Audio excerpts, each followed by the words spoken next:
right, it's the end of the week. Volatility plagued the Wall Street this week. The markets ended the week very mixed, largely flat, you'd have to say. The Sensex ended lower, the Nifty ended flat, while the mid-caps outperformed, gaining over 2%. Hello and welcome to the Editor's Roundtable. Today we put the spotlight on new age tech companies that had a smooth run this week. Pharma companies and the third quarter performance. We also take stock of the FII flows into the Wall Street today. I have editors with me, Ekta, Nigel and Nimesh. Guys, it was really quiet, this week. Not too much happened, but still felt like a tiring week. Understatement, I believe. Nifty, Bank Nifty is up just 5 points or 10 points. Yeah. It's crazy, just 10 points moving the whole week. You can't be as flat as what it can be. It was very, very tough. Better. The mid-caps did better. There was more, and unless you're, looking at specific stocks and corporate groups. And I think this time it's the post-budget lull. Yeah. It's the post-earning season lull. Everyone's just taking a break, right? I thought everyone, last week when we were on the Editors Roundtable, everyone said it's a tiring week and we're going to relax. But I think this week was even more tiring. Yeah, absolutely fact out. Looking forward to the weekend. It's called age, Nigel. It's called age. That's what I didn't want to get there. It's also the end of earnings season. I can't even count the number of companies coming out in the next couple of days. So you know what? A lot of things happened this week, right? So for one, of course, we consolidated in a very tight range. So by the end of the week, the Nifty was down just 0.3%, as Nimesh was also pointing out. But there is a 100-day moving average at which there's a bit of resistance for the index. So the 17,943 level is a bit of a hurdle for the index on the upside. And there's no real trigger which can take the market either way. At least that's the sense that you're getting. One thing is for sure that the market was ready to punish a lot of weak earnings this week. So whether it's Tata Steel, which was down 10% this week, Bharti Airtel, Divi's Laboratories were all the big losers of the week.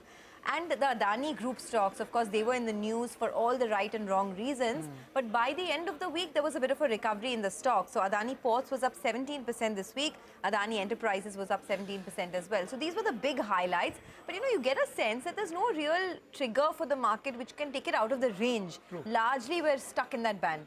That's right, Sonana. And actually, a lot of people expected earnings will be a big trigger, but that's turned out to be a very mixed reaction, so to speak, across the board, whether it's banks, pharma, financials. It's been like a very mixed reaction as far as the earnings are concerned.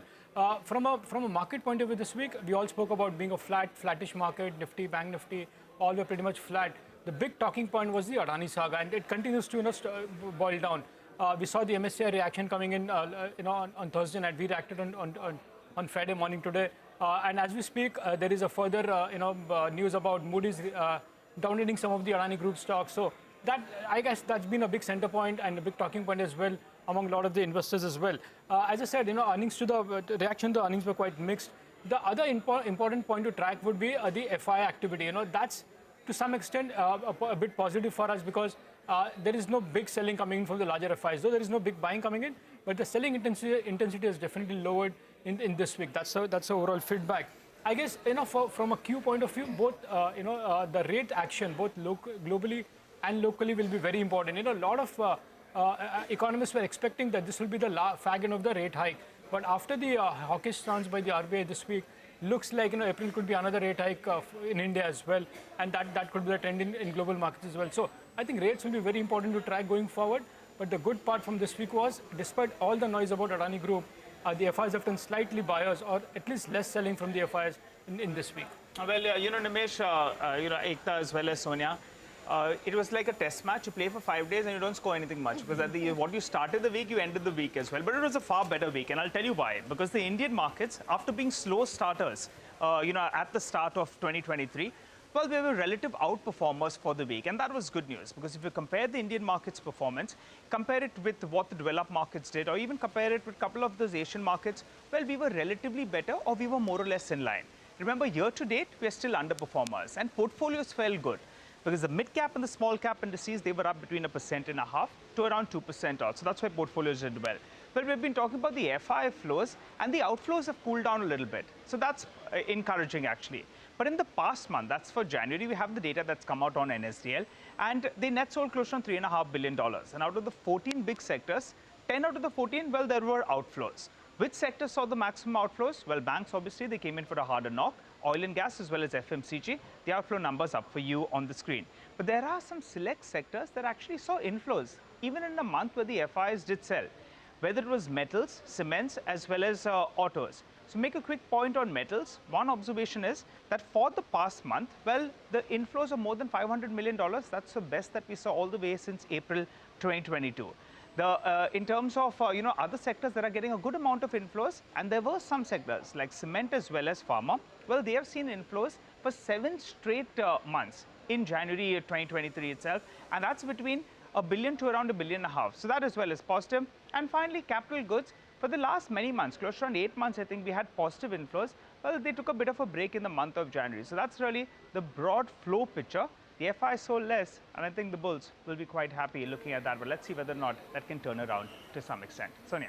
All right, thanks a lot for that. So let's see what happens in the week to come, whether the bulls continue their love affair with the market or not. It is incidentally Valentine's Day next week as well, right, on 14th. So whether the bulls have their love affair with the market, only time will tell, I guess. And not to mention that on the 14th of Feb, we have the US Jan CPI data, which is out. CPI data. The CPI data is So let's something. see whether that romance is going to continue or not. I'm all talking about romance, and then Ekta is like hit it out of the park with the macro data. Okay, guys, let me also tell you about what the market had a love affair with this week, right? It was a new age tech companies. So all of them came back in a big way. Paytm was the biggest mover this week, up 26%. PB Fintech was up 21%. Zomato was up 10%, and Nykaa as well was up 10%. In case you missed the key headlines, Paytm was really the one that rose to a 4-month high in terms of a stock performance. There was a double upgrade that came in from Macquarie on the back of good set of numbers. The payment volumes for Paytm went up 44% year on year. The number of loans were up about 103%. For Zomato, although the stock moved, the numbers were not that good. It still reported a net loss of 346 crores versus a loss of 250 crores quarter on quarter. So on the bottom line, the losses have actually gone up. It's the food delivery business that improved for Zomato, so that was a good thing. And the gross order value saw a very small growth of just about 1%. But what are brokerages saying now? Citi actually has cut their target price on Zomato to 76 from 85. And Goldman Sachs says that there is near-term potential pressure that they're expecting on profitability because of the launch of Zomato Gold as well as the dark store expansion.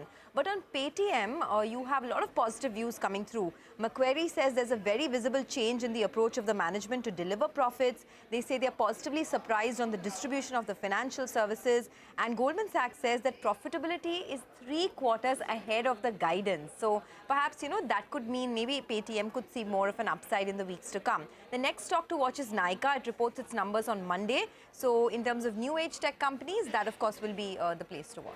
I think, Sonia, with the new age companies, the other thing is the flow of supply coming in, whether it's Nykaa, whether it's going to be, we saw what happened in Paytm.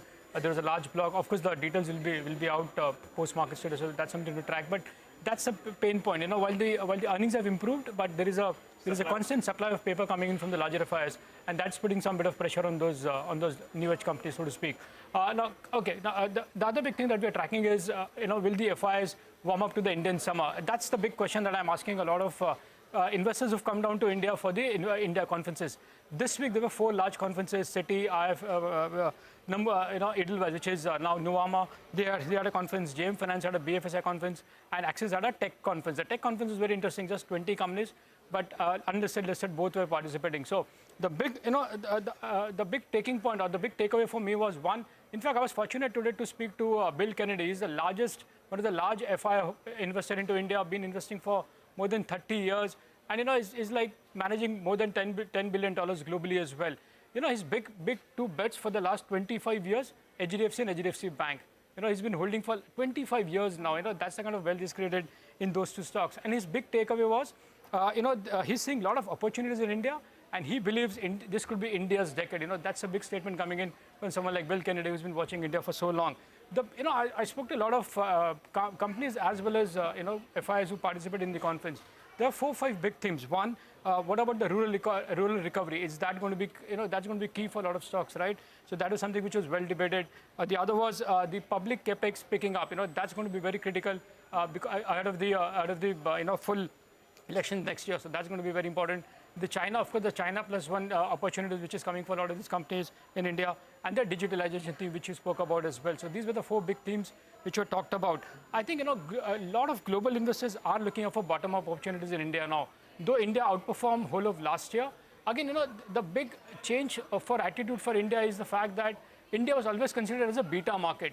I think that's for the first time after a big outperformance last year, that image has changed for India. Now investors are looking at whether India can be an alpha market. Irrespective of what happens in global markets, can India continue to outperform? So that's been a big change in the attitude as well from the larger FIIs. So that was a big talking point as well that I picked up from the investors who came to India for the first time. And of course, we all hear what Bill Kennedy has to say, but the big talking point, big key takeaway from him was, will this be in India's decade? And he believes this could be India's big decade. I think, and Bill ke muh mein wo ghee shakar.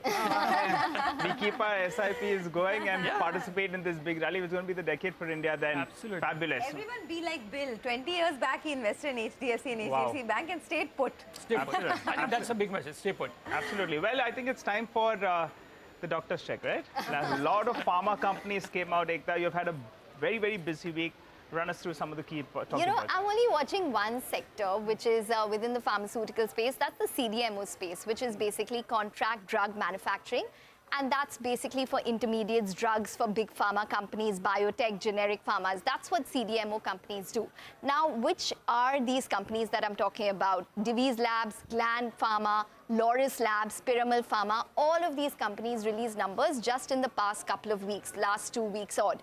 A couple of key takeaways because all of them disappointed with numbers, and I'll come to that. Now remember that all of them have different models when it comes to CDMO, but there were a couple of common takeaways. For example, there is price pressure in one of their key markets, which is basically the US.